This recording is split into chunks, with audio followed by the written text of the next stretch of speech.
Rafale प्रकरणी कोर्टाच्या निर्णयानंतर राहुल गांधींनी प्रतिक्रिया दिली आहे। आता तर कोर्टानं देखील मान्य केलंय, चौकीदार ही चोर है असं ते म्हणाले। राफेलमध्ये घोटाळा झाल्याचं उघड झालं असून पंतप्रधान नरेंद्र मोदींनी खुर्ची खाली करावी असंही राहुल गांधींनी म्हटलंय।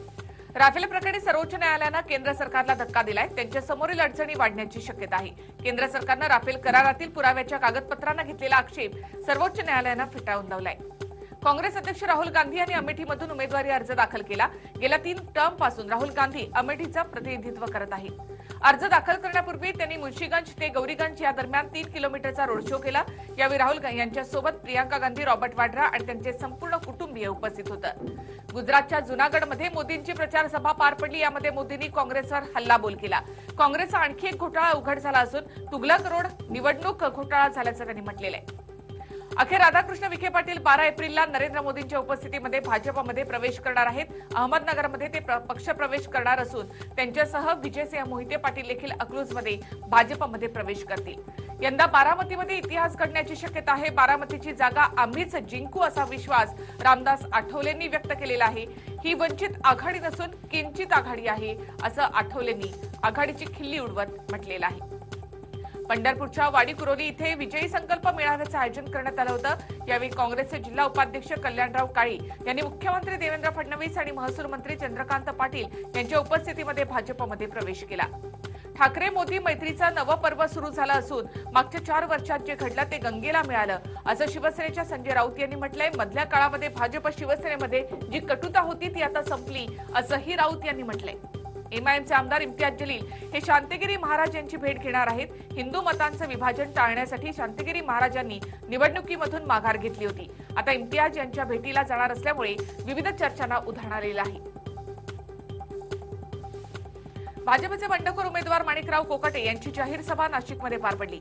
यावेळी छोटा पुढारी अर्थात घनश्याम दराडे यांनी भाषण करत कोकाटेंना मत देण्याचं आवाहन केलं। गडचिरोलीच्या चिमूर लोकसभा मतदारसंघामध्ये 4 विधानसभा अतिसंवेदनशील असून नक्षलग्रस्त भाग आहे। सध्या या भागात मतदानाची तयारी सुरू आहे। पोलिसांचा कडेकोट बंदोबस्त या ठिकाणी पाहायला मिळतोय। देशभरामध्ये लोकसभेच्या पहिल्या टप्प्याचं मतदान उद्या पार पडणार आहे। देशातील 91 जागांवर पहिल्या टप्प्याचं मतदान पार पडेल। यासाठी निवडणूक आयोगानं संपूर्ण तयारी केली आहे। सर्वच क्षेत्रामध्ये ईव्हीएम मधून मतदान होणार आहे।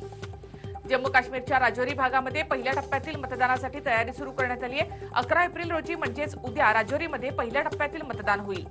आयटीनं देशभरामध्ये छापे सुरू केले असून काँग्रेस नेत्यांमागचं शुक्लकाष्ट संपत नाहीये। कर्नाटकच्या बेल्लारी इथे काँग्रेस नेते अनिल लाड यांच्या हॉटेलमध्ये आयटीनं धाड टाकली आहे। भोपाळमधील खोजगाबांच्या ग्रामीण विकास बँकेचे मॅनेजर एससी सिकोटे यांच्या घरावर आयकर विभागानं धाड टाकली। उत्पन्नापेक्षा अधिक संपत्ती असल्यामुळे ही धाड टाकण्यात आली आहे।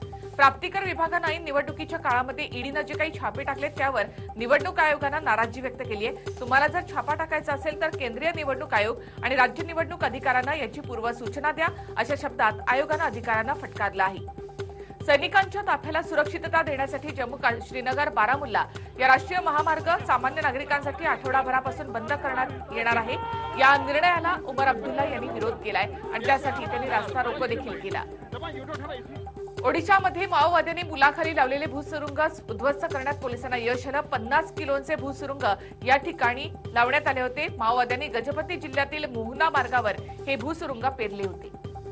जम्मू काश्मीरच्या किश्तवाडमध्ये दहशतवाद्यांनी आरएसएसचे नेते चंद्रकांत बुरी आणि त्यांच्या सुरक्षा रक्षकाची हत्या केल्याची घटना घडली। दरम्यान किश्तवाडमध्ये आता कर्फ्यू लावण्यात आलाय। आणखी काही महत्त्वाच्या घडामोडी आपण पाहूयात। एक छोटासा ब्रेक इथे घेऊयात, लगेच परत येऊ। रत्नागिरीतील चिपळूण कोंडमळा इथे डंपर आणि बाईकचा अपघात झाला। यामध्ये बाईकस्वार गंभीर जखमी झाला असून डंपर चालक घटनास्थळावरून पळून गेला। यावेळी संतप्त ग्रामस्थांनी मुंबई गोवा महामार्ग रोखला। कोल्हापूरच्या किणी टोल नाक्यावर जिल्हा परिषदेचे मुख्य अधिकारी अमन मित्तल आणि इतर अधिकाऱ्यांना कर्मचाऱ्यांनी धक्काबुक्की आणि शिवीगाळ केली आहे। या प्रकरणी विजय शेवडे आणि आणखी एका कर्मचाऱ्याच्या विरोधात गुन्हा दाखल करण्यात आलेला आहे। नाशिकमध्ये टोईंग कर्मचाऱ्यांची दादागिरी उघड झाली। कर्मचाऱ्यांनी दुचाकी उचलताना एका नागरिकाला धक्काबुक्की केली।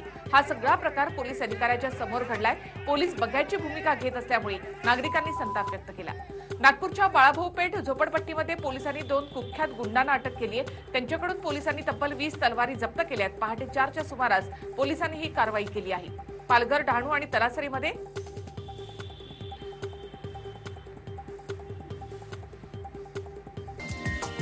हा व्हिडिओ तुम्हाला आवडला असेल तर असे आणखी व्हिडिओ पाहण्यासाठी TV9चं YouTube चॅनल सबस्क्राईब करा, बेल बटन दाबा.